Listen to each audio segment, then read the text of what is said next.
नमस्कार मित्रांनो, कविता स्वयंपाकघरमध्ये तुमचं स्वागत आहे। आज मी तुम्हाला नासलेल्या दुधापासून खूपच खमंग, खुसखुशीत आणि चविष्ट बिस्किटे कशी बनवायची ते दाखवणार आहे। हा रेसिपी व्हिडिओ तुम्ही शेवटपर्यंत नक्की पहा आणि नवीन असाल तर सबस्क्राईब करायला विसरू नका। हे बघा, 1 लिटर दूध गरम करताना हे फाटलेलं होतं, फाटलेलं किंवा नासलेलं बोलू शकता। ते मी गाळून टाकलेलं आहे त्याचं पाणी। हे बघा, व्यवस्थित असं चाळणीमध्ये गाळत ठेवलेलं। तुम्ही हे चांगल्या दुधाचं पण बनवू शकता। विनेगर किंवा लिंबाचा रस पिळून अशा पद्धतीने पनीर बनवून घ्यायचं आहे आणि त्यातलं पाणी गाळून टाकायचं आहे आणि 1 ते 2 पाण्याने धुवून घ्यायचं आहे, कपड्यामध्ये गुंडाळून कॉटनच्या।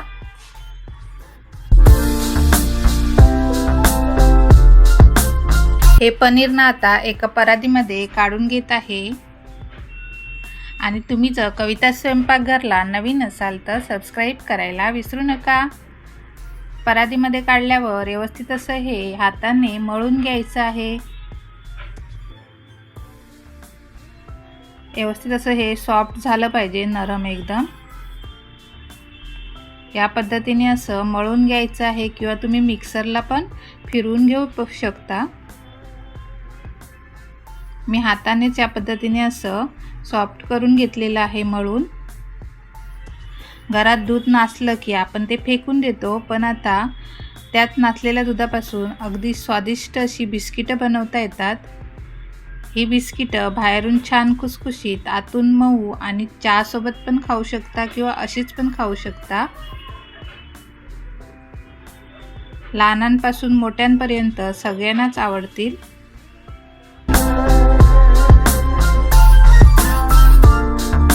हे बघा, फाटलेल्या दुधाचं पनीर व्यवस्थित असं हाताने स्मॅश करून मळून घेतलेलं आहे। आता यामध्ये ना 4 छोटे चमचे मैदा टाकणार आहे आणि 4 छोटे चमचे मी तांदळाचं पीठ टाकणार आहे आणि 1 छोटी वाटी पिठी साखर टाकणार आहे आणि व्यवस्थित असं हे मिक्स करून मळून घ्यायचं आहे।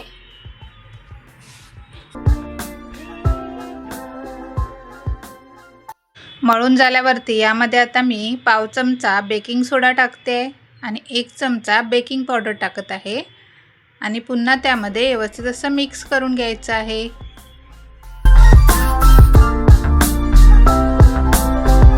हे बघा, मळून झालं की आता बिस्किटं बनवायला घ्यायची आहेत। त्यासाठी हे बघा, छोटासा एक गोळा घ्यायचा। तुम्हाला ज्या साईजची बिस्किटं बनवायची आहे, छोटी मोठी, तेवढा गोळा घ्यायचा। हातावर असा गोल करून हे बघा, मी या शेपमध्ये बनवून घेत आहे। तुम्हाला पाहिजे तर तुम्ही गोल पण बनवून घेऊ शकता,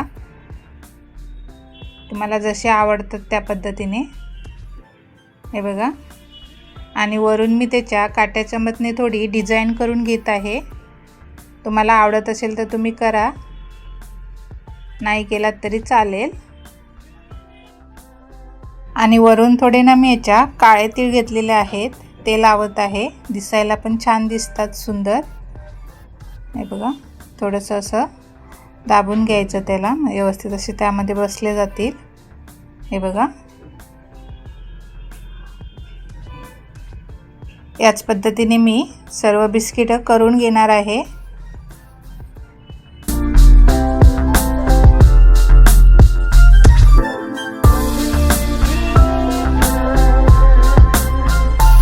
हे बघा, सर्व बिस्किटं मी बनवून घेतलेली आहेत। आता ही बनवायला ठेवूयात। बिस्किटं बनवतानाच मी दुसऱ्या साईडला इकडे कढई गरम करत ठेवलेली, मी कढईमध्ये बनवून घेणार आहे। त्यासाठी खाली मी कढईच्या तळाला मीठ टाकलेलं आहे आणि त्यामध्ये ट्रे ठेवलेला आहे आणि 5 मिनिटं झाकण ठेवून गरम करून घेतलेले आहेत। आता यावरती अजून एक प्लेट ठेवते आहे आणि त्यावरती मी बटर पेपर ठेवत आहे आणि त्यावरती एक एक करून हे बिस्किट ठेवून द्यायचे आहेत। तुमच्याजवळ जर बटर पेपर नसेल तर त्या प्लेटवरती पण ठेवला तरी चालेल। त्याला थोडं बटर किंवा तूप लावून घ्यायचं त्या प्लेटला। मग हे बघा, या पद्धतीने अशी ठेवून द्यायची आहेत।